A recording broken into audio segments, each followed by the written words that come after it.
Saudara dan saudari terkasih, Injil kita pada hari ini diambil dari Injil Lukas bab 11 ayat 1 sampai 4. Pada waktu itu Yesus sedang berdoa di salah satu tempat. Ketika ia berhenti berdoa, berkatalah seorang dari murid-muridnya kepadanya, "Tuhan, ajarlah kami berdoa sebagaimana Yohanes telah mengajar murid-muridnya." Maka Yesus berkata kepada mereka, "Bila kalian berdoa, katakanlah, Bapa, dikuduskanlah namamu, datanglah kerajaanmu, berilah kami setiap hari makanan yang secukupnya, dan ampunilah dosa kami, sebab kami pun mengampuni yang bersalah kepada kami, dan janganlah membawa kami ke dalam pencobaan." Demikianlah sabda Tuhan. Terpujilah Kristus.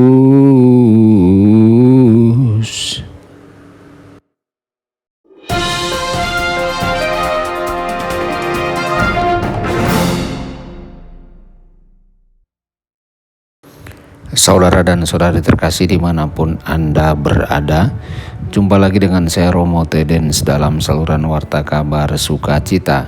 Semoga Anda semua dimanapun berada senantiasa dalam keadaan sehat dan bahagia. Saudara-saudari, doa apakah yang lebih baik yang dapat kita buat selain doa yang menggunakan kata-kata yang diajarkan Yesus kepada kita? Doa Bapa Kami adalah doa tradisional. Doa dengan kata-kata yang ditetapkan, cenderung diucapkan hanya dengan hafalan. Namun pada kenyataannya, doa-doa tradisional adalah undangan untuk bermeditasi, diatur dengan cara yang menarik bagi kita. Dalam doa Bapa Kami, seperti dalam semua doa tradisional, kita mengulangi frasa yang mengungkapkan esensi dari hubungan yang benar dengan Tuhan. Saudara-saudari, apakah kita sudah memegang sikap ini di hati kita atau tidak? Keindahan doa tradisional bukanlah apa yang kita ucapkan, tetapi bagaimana kita mengucapkannya. Jika kita mendaraskan kata-kata ini, berusaha menjadikannya milik kita, menyesuaikan hati kita dengan sikap yang diungkapkannya, maka sedikit demi sedikit kita akan membentuk hati Kristiani, hati yang mencintai sebagaimana mestinya. Saudara-saudari terkasih, ketika kita pertama kali berpaling kepada Tuhan, kita memiliki banyak hal untuk dikerjakan. Kebanyakan orang melakukannya. Kita menemukan kelemahan dalam banyak hal. Salah satu hal yang membantu kita adalah doa Bapa Kami serta doa-doa tradisional lainnya. Ketika kita pertama kali datang kepada Tuhan, kita tidak tahu bagaimana seharusnya orang Kristen berpikir, sikap apa yang harus dimiliki seorang Kristen. Ketika kita berdoa Bapa Kami dari hati, doa itu membantu hati kita untuk berubah menjadi lebih seperti Yesus.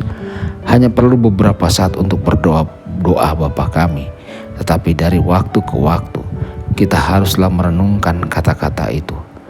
Ucapkan setiap frase dan ulangi. Jangan beralih ke frase berikutnya sampai kita merasa bahwa kita benar-benar memahami apa yang dikatakannya. Saudara-saudari, pertobatan kita kepada Yesus adalah perubahan sikap dari sikap dunia menjadi orang Kristen. Setiap hari dunia mengedepankan posisinya sebagai sesuatu yang baik yang harus dijalani. Namun seringkali apa yang dunia anggap baik sesungguhnya berbahaya bagi kita. Bagaimanakah kita menyikapinya? Dengan terus-menerus mengulang-ulang pada diri kita sendiri dan merenungkan sikap-sikap Kristiani. Inilah yang biasa terjadi dalam menggunakan doa-doa tradisional. Ini adalah cara untuk membantu hati kita memahami iman Kristiani yang kita anut. Orang Kristen yang meremehkan doa tradisional sedang menolak alat pertobatan yang ampuh. Tuhan Yesus memberkati dan menyertai Anda semua. Sabda Allah adalah kebenaran. Sabda Allah adalah kehidupan. Mari kita mencintainya, mari kita menghayatinya. Ya Tuhan yang ku muliakan, sabdamu satu